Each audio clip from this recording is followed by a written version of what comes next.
This is the entrance lift at the Guinness Storehouse at Dublin, Ireland. This is an Otis 2000.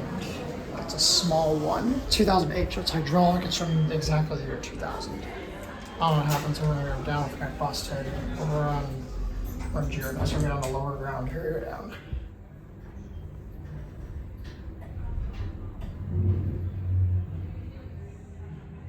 Here's the lower ground, back up to ground. So security.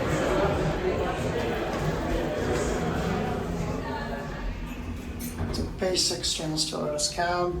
The light I like is the curved ceiling and it's hydraulic. What's the capacity on this? 630 kilos. I'll have to convert that to pounds elevated for comparison. Here back at ground. They're closing, that's gonna be it.